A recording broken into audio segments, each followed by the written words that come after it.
female gonad is the ovary, and we have the tubes, and the vagina, cervix, and all the parts that we learned in lab. And the whole apparatus is suspended by a little mesentery-like structure in the pelvic cavity. Okay, and there we see a uterus, which is pretty much at right angles to the vagina, depending, of course, on the orientation of the uterus. This is by far the most common orientation, tilted forward over the urinary bladder, and there's the symphysis pubis there. Okay, looks like this person might have some cervical cancer. Showing one of these huge ovarian cysts. There have been times when people have been mistaken for, being pregnant, when in reality it was just one of these big ovarian cysts. The ovarian cancers are among the fastest moving and deadliest of all the cancers. So that's certainly something to keep an eye out for. And there you see uterus being pushed backwards. Okay, so the female gonad, the ovary, and we'll devote quite a bit of time to talking about this. While the male produces his gametes at a prodigious rate every day, the female, on the other hand, is born with all the gametes that she'll ever have. Roughly 1 million of these primordial follicles, okay? And that the female is born with. And it's only at the time of puberty that these follicles start slowly maturing at the rate of about 15 a month or so. It takes about a year for one of them to completely mature, and although 15 are selected or so every month, only one of them typically matures and is ovulated, the so-called Graafian follicle or vesicular follicle. And so we show the follicle at various stages in its development, and believe me, we'll look at all the stages of development of the follicle, and you should know a little bit about each stage of development, okay? And after ovulation, the follicle doesn't just go away, it still performs some invaluable duties in the form of hormone production, okay? And so there we see an actual ovary, and you can see a couple of extremely mature follicles. This is the so-called Graafian follicle that is going to be ovulated at some point. It won over slightly. There's a competition between these follicles to see which one basically is ovulated. Of the 15 or so that are roughly of the same age, typically only one of them is ovulated, and it's typically the one that expresses the most FSH receptors, okay? Because FSH, follicle stimulating hormone, is the hormone that causes the maturation of these follicles, and the follicle that extends the most receptors will respond more profoundly than any of the other follicles, and so it wins the competition. The follicles that lose degenerate and become atretic follicles. You could count the atretic follicles in an ovary and get a very rough idea of the age of the individual. Okay. So the maturation of primordial follicles. Females are born with approximately 1 million primordial follicles. And we, of course, have the trophic hormones synthesized by the adenohypophysis. FSH is the one that is responsible for maturation, selection and maturation of the follicles. The follicles which are selected are those which present FSH receptors. Primordial follicles, at the time of birth, they're arrested in meiosis one. That is, meiosis one has been begun, but it's not completed. They're arrested basically probably in anaphase one, where they line up down the middle. And there's a reason for that. An inherent problem in the female is that these follicles are stored for so long, okay? And the fact that they're stored for so long can give rise to errors in cell division. And so you want to have the chromosomes, you want to store them in a configuration where the chromosomes are more stable. And they're most stable when they're lined up right down the middle, okay, prior to being pulled apart. And so even though some sources say they're arrested in prophase one, I think they're pretty much arrested in metaphase one. And so they're just ready to be pulled apart. So the presentation of FSH receptors, primordial follicles, like so many cells, possess little biological clocks. And every month, at the beginning of the menstrual cycle, under the influence of rising FSH levels, about a dozen or a few more present these FSH receptors. And they then are selected by the FSH to begin this year-long process of maturation. Okay? So the first half of the menstrual cycle is often called the follicular phase, because it involves the maturation of follicles under the influence of FSH. The primordial follicle, the first thing that happens to a primordial follicle, it becomes a primary follicle. Okay? When a primordial follicle is activated, almost a year prior to ovulation, the follicular cells surrounding the oocyte grow and the oocyte enlarges. The follicle is now a primary follicle. You could tell by looking at it, it's a little bit larger, but it still has just one layer of cells around it. Okay? So you should know a little bit about each stage of follicular development. So the primary follicle still only has one layer of cells around it, but it's a little bit enlarged. It's the first step in the maturation of the follicle. So then, obviously, it's going to continue under the influence of FSH. It's going to continue maturing, and the follicular cells proliferate. As soon as there is more than one layer, then we start calling them granulosa cells. Granulosa cells synthesize estrogen. This is where all the estrogen comes from, okay, that the female possesses. So they say that estrogen is made by the ovary. It's really made more specifically by the granulosa cells of the maturing follicles. The follicle is now a secondary follicle, now that it has more than one layer of cells. The granulosa cells communicate with the oocyte, stimulating its growth. The primary way they communicate with it is just to synthesize estrogen. When you think estrogen, think growth and development. Estrogen is the hormone of growth and development in everything that is female. Okay? So, what does a secondary follicle become? It becomes a late secondary follicle, okay? So a layer of cells forms around the follicle, a different layer of cells, beside that aren't granulosa cells. This layer of cells are called thecal cells, the theca folliculi. Theca in Latin means sac or container. Okay? The thecal and granulosa cells cooperate to synthesize estrogen.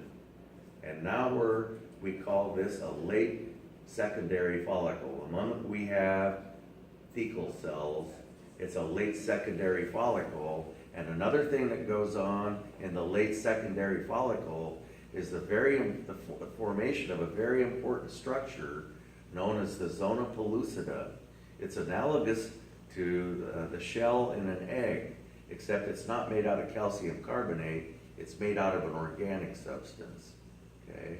And the sperm is gonna have to penetrate this very formidable zona pellucida.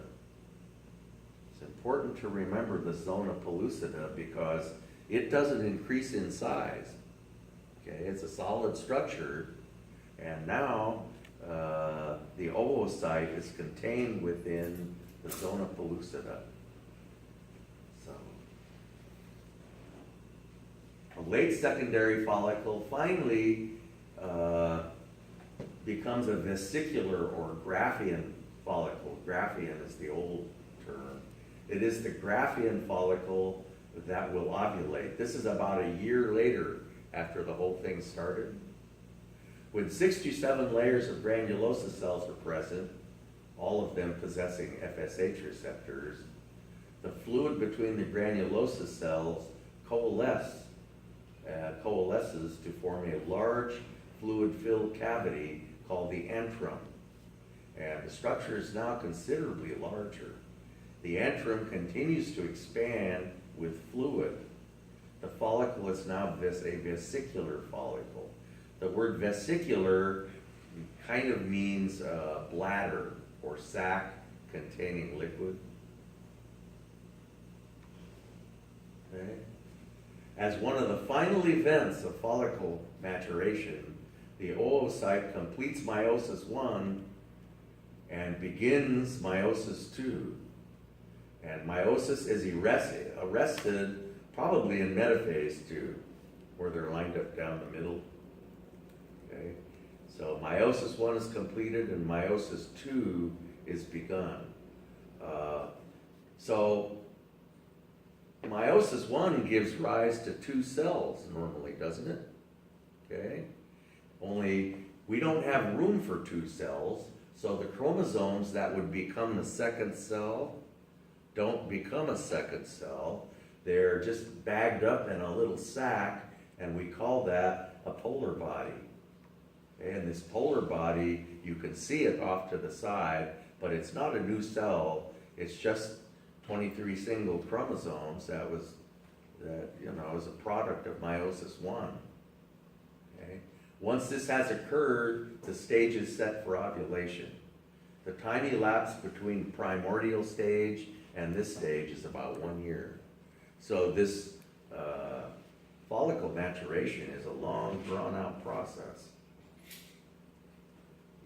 Okay, so we can easily recognize a vesicular follicle. You remember how large that vesicular follicle was in that one ovary we looked at.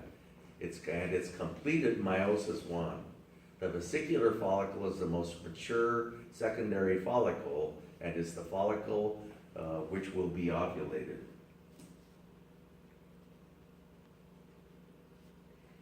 So we see primary follicle was still just 1 layer of cells.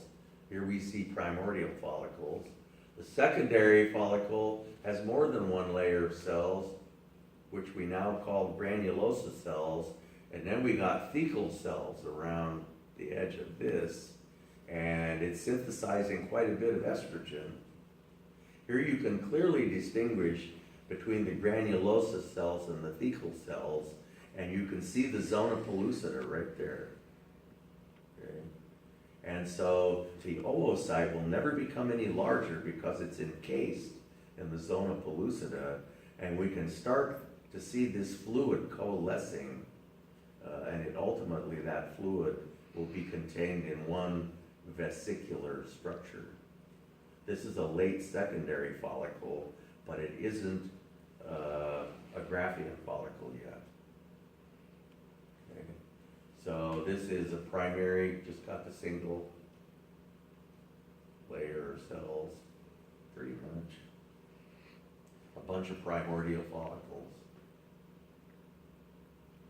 So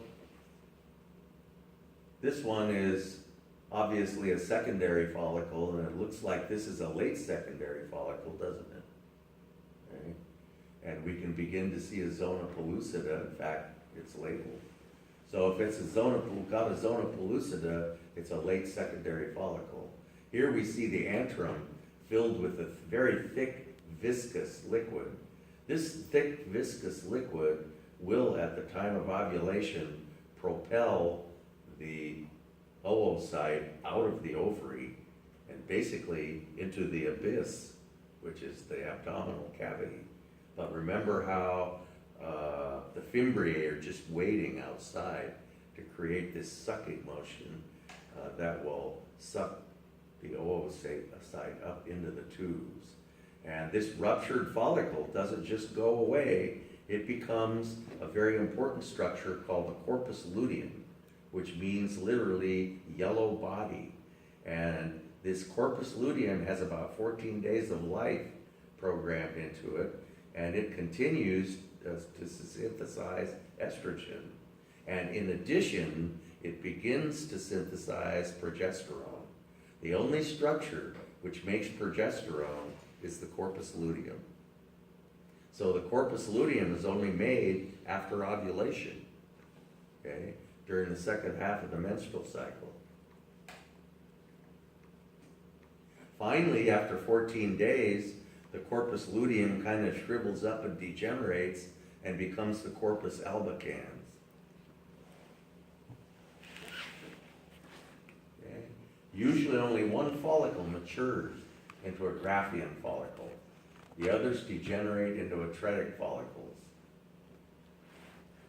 So you can do the arithmetic. If a female is born with 1 million primordial follicles and 15 of them are used, that's a whole lot of years, isn't it? Okay. So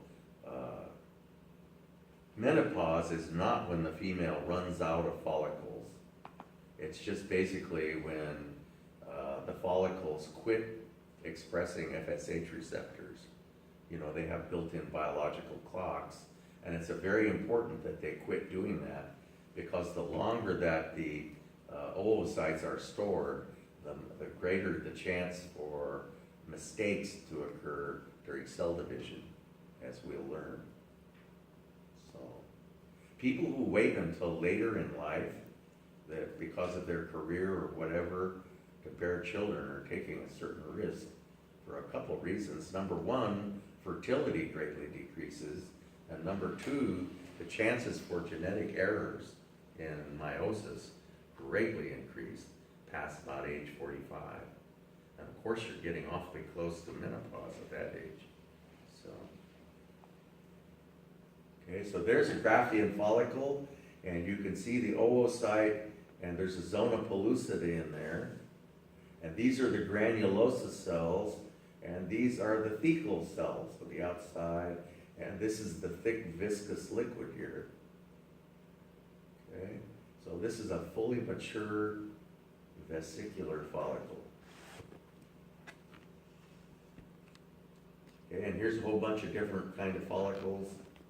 That one looks some kind of secondary follicle. You can see a zona pellucida in there. Probably a late secondary follicle. You can see liquid starting to accumulate in there. This is an atretic follicle, one that wasn't selected to be ovulated. And only a vast minority of them are ever ovulated. The only oocyte that ever completes meiosis II is one that's penetrated by a sperm. Penetration by the sperm is the stimulus for the final completion of meiosis II. So it's a very rare follicle that ever completes meiosis II. Okay, so there's a nice computer-generated picture showing ovulation and the liquid propelling the oocyte off the surface. And there's usually a blister that appears on the surface of the ovary, which eventually ruptures. Ovulation occurs when the ballooning ovary wall ruptures and expels the secondary oocyte, still surrounded by its corona radiata. The corona radiata is a huge chunk of cells that gets torn out along with the oocyte, okay? And so, and it looks kind of like, corona radiata means radiant crown, okay? And so this huge thick bunch of cells that adheres to the oocyte is part of what the sperm has to penetrate. It not only has to penetrate all those cells, but then when it gets through all the cells, it gets to the zona pellucida, and it's got to penetrate that. So there are different enzymes in the acrosome of the sperm, some which are designed to penetrate the corona radiata, and some of which are designed to penetrate the zona pellucida. And the follicle which possesses the most FSH receptors usually selects itself as the one to be ovulated. Some women experience a twinge of pain. They can somehow tell when they're ovulating. And this little bit of pain is known as Mittelschmerz, which literally in German means pain in your middle. Okay? Causes could range from ovarian stretching to irritation of the peritoneum by the ruptured follicular fluid. Fraternal twins are very different than identical twins. They are two separate individuals, totally unrelated.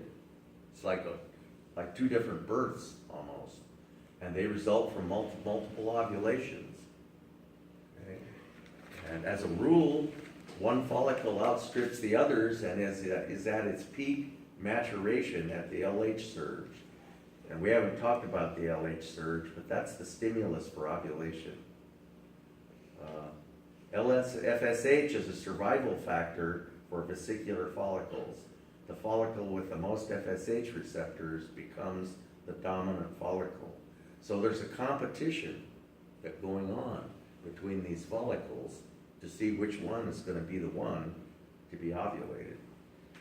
But if more than one is ovulated, after all, there are two ovaries, and there's kind of an interesting philosophical question is, do the two ovaries know what each other is doing? How come only one of them ovulates an egg? How come you don't get ovulation from each one?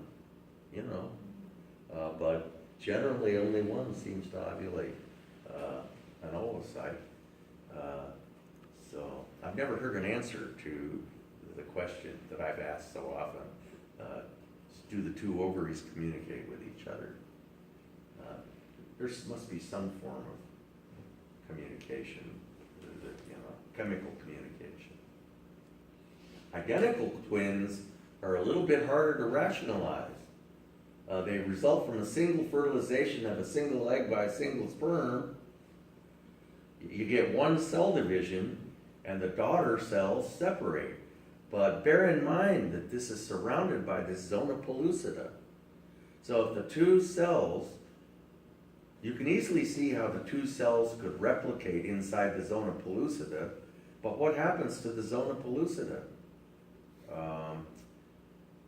What makes the zona pellucida go away is enzymes secreted inside the uterus, but typically it takes about 5.5 days for the embryo to get into the uterus. And so by that time, you usually have about 64 cells or more. Could be over 100 cells. So how could separation occur after only 2 cells were formed? How could the zona pellucida disappear to allow the 2 cells to separate? And they would then have to go on and implant in the uterus separately.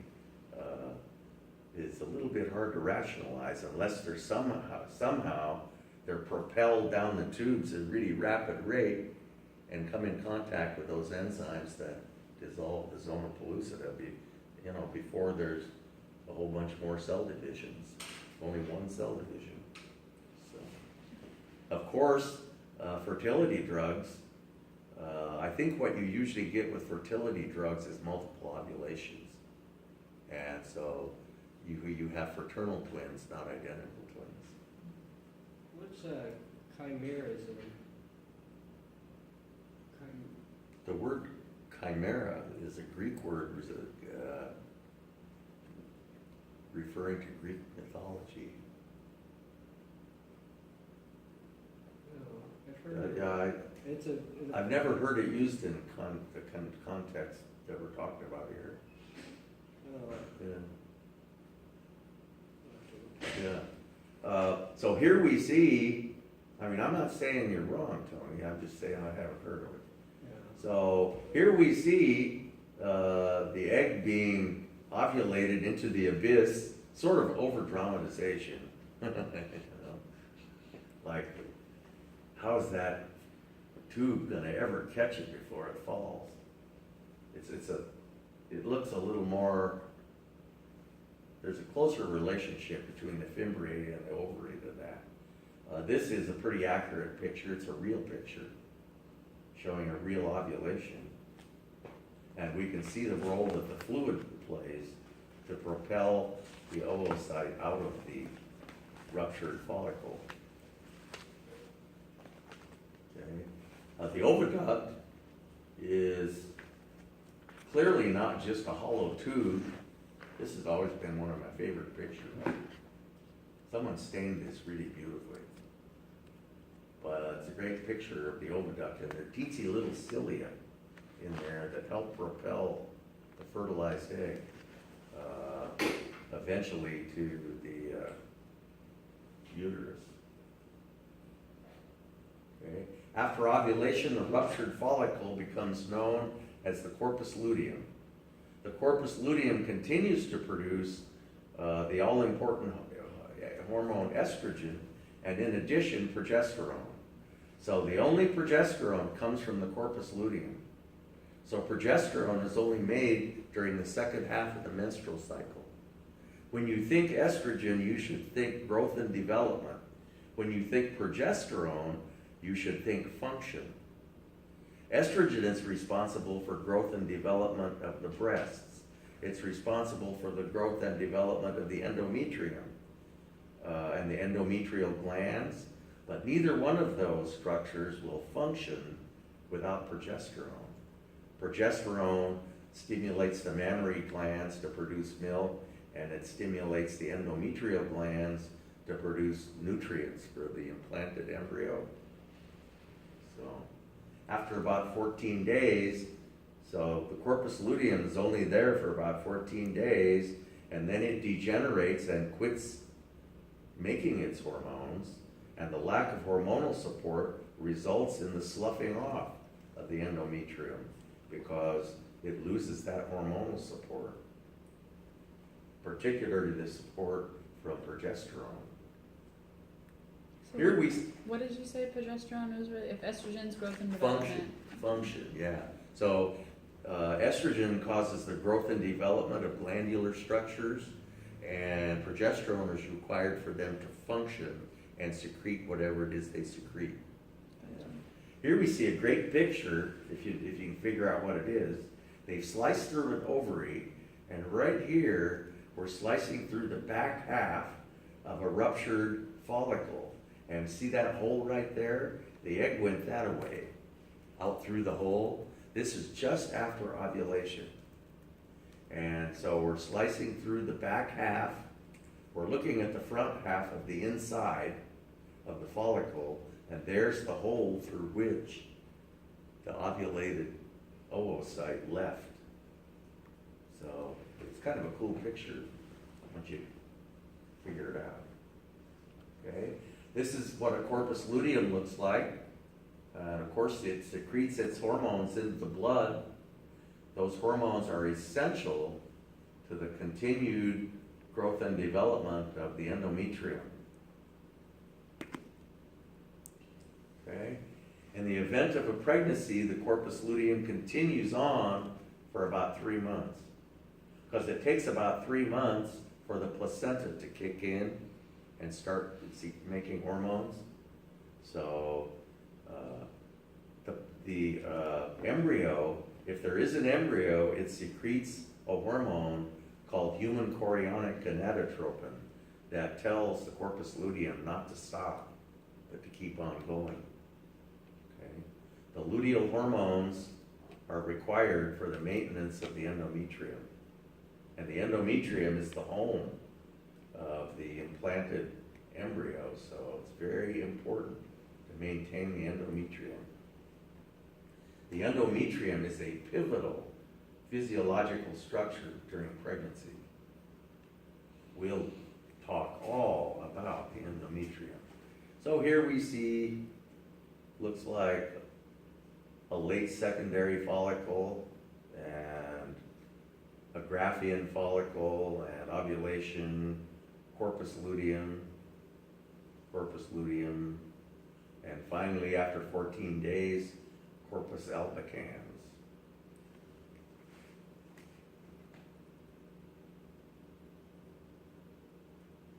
Okay, accessory structures.